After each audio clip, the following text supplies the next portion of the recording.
happening? About to come at you today with a story about the 1986 Oldsmobile Cutlass Supreme. Talked to y'all a little bit about it in my last video. If you didn't peek that video, you want to go back and check that out. So I'm on my way to a little shindig after working. Got off, I would say, about 10 o'clock or so. And I'm about to head over to this little get-together. Go home, grab a shower real quick, get fly, put on my bubble jacket. These was the jump off in the early 2000s. Was the bubble jackets, real big, real bubbly like. Put on my white bubble jacket, pair of clean jeans, probably just got them from the cleaners. Got my one key to get in the car, other key to start the car, two keys to get going in the car, and I got my one house key completely separate from the two keys. Just throw that in my back pocket. We about to hit the road. We about to get moving. So I jump in the car, get it cranked up, all types of noise. Wasn't doing it big like I was doing it in the 85, but I had some speakers in the back. Maybe they was house speakers, wired and connected some kind of way. I'm not gonna get into all that, but I had some speakers in the back. I'm just saying. So I'm flying up Martin Luther King Street, MLK Boulevard, doing my thing, jamming, riding, jamming.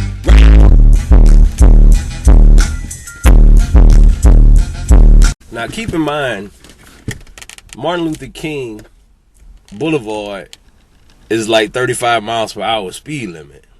And I was jamming. I wasn't even minding my speed until I seen the lights in the rear view and I heard that sound. And once I heard that, I knew it was going down. I looked in my rear view. I looked at my speedometer. Dude, I was doing 75. Immediately hit brakes. Brought it down, pulled it over. I knew it wasn't going to be good. At this time, the car that I was driving in was registered in my uncle's name. I hadn't yet got the titles changed over. So I'm pulled over.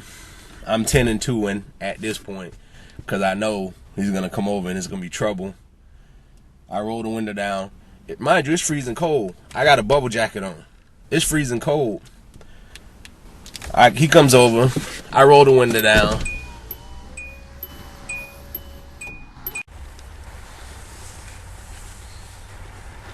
I'm going to need your license and registration. I look over at the glove box. The glove box doesn't open. I recall this from memory, but I give it a try anyways. It doesn't open. I don't know where the registration or insurance is at. I was just doing 75. This can't be good. So I give buddy my license. I tell him, hey, this is my uncle's car. I'm not sure where he keeps the registration at. I looked in the glove box. The glove box doesn't open. Oh, so you telling me you don't have a registration for your vehicle? At that time, I seen the registration was actually sticking out of the glove box, which was a blessing from above. So I hand him the registration. Boom. Guy goes back to the car, runs the license and registration. Everything's legit on my license, as usual. And when he comes back, it'll be no surprise to you guys what comes next.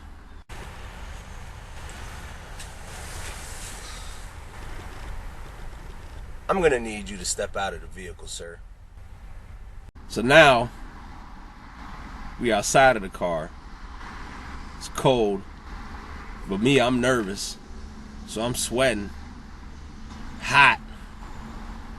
This time, buddy's backup arrives, and they ask me, can they search the car?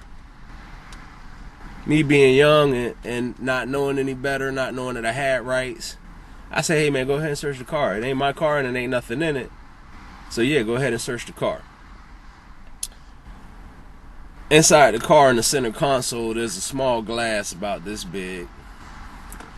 And inside of it is some SOS pads that my uncle used to maintain the rims and tires of the vehicle.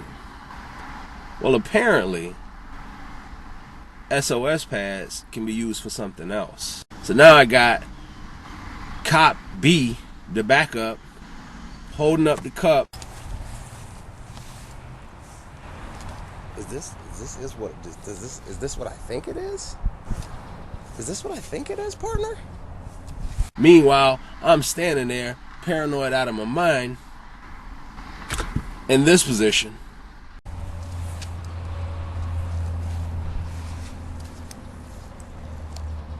This couldn't be what I think it is. Is this what I think it is? Buddy pulls me to the side, tells me he's gonna search me. Mind you, I have on the huge bubble jacket, so he needs me to unzip my jacket. I don't want to reach for here, sir. If I reach for here, you think I'm reaching for a gun or a weapon? And says, so do you have any weapons? I said, no, sir, I don't have any weapons on me. I'm just saying I don't want to reach for it. So he tells me I can put my hands down. Guess what? I'm not putting my hands down. He says he's going to proceed to search. I said, go ahead, buddy. I'm not moving my hands from this position. So he's searching me. He goes in my front pockets. Nothing home. In my back pocket, I got my wallet. And while he's searching me, he says, is there anything that's going to stick me? Is there anything that's going to stick? I said, no, sir. I don't have any guns. I don't have any needles. I don't have any knives. I have nothing. I'm just trying to get to this shindig that I was headed to. And I don't have anything. Cop puts his hand in my back pocket, pulls out my house key, the single key that I left alone in my back pocket, and says to me, what is this key to? It's to my house. It's the key to my house. Why do you have it in your back pocket? I put it in my pocket. I didn't know. Cop A pats me down. Cop B is in the meanwhile searching the rest of the car. No drugs, no weapons. However, in all fairness, I was doing 75 and a 35. So on that day, I ended up with a $345 ticket issued by the cop and a lecture about my ability to drive. You see, sir, we're the police, and we have evasive driving training. You don't have any evasive driving training, and you're out here driving at speeds of 75 miles an hour. You need to be trained if you're going to be doing that type of driving. Got to be safe out here on these roads. Obviously, I didn't take a course on driving, so I don't know how to drive that fast. Got my car, got my ticket, moseyed on down the road with a sick feeling in my stomach because I had been violated by the St. Pete Police Department yet again. And at this point, I kind of realized it was going to be a part of my life, and this was going to be something I was going to be facing on a regular basis. This is what I got. That's how this particular story ends. But it's not the last story in the 1986 Cutlass Classic. Hey, thank y'all again for watching. I appreciate the support that I've been getting over my last few videos. My questions video, huge success. I want to thank y'all for that. Let y'all know that the questions video is coming up.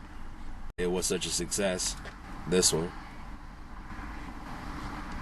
I had some friends and families who wanted to ask me some questions and have me answer those questions, so I'm getting that together, and I'm in the midst of getting that working for you guys. So I got that questions videos coming. I'm gonna make sure I shout all y'all out. Thank y'all for asking me questions, and again, thank y'all for the support while your boy is doing what he's trying to do. I appreciate y'all very much. Thank y'all for watching.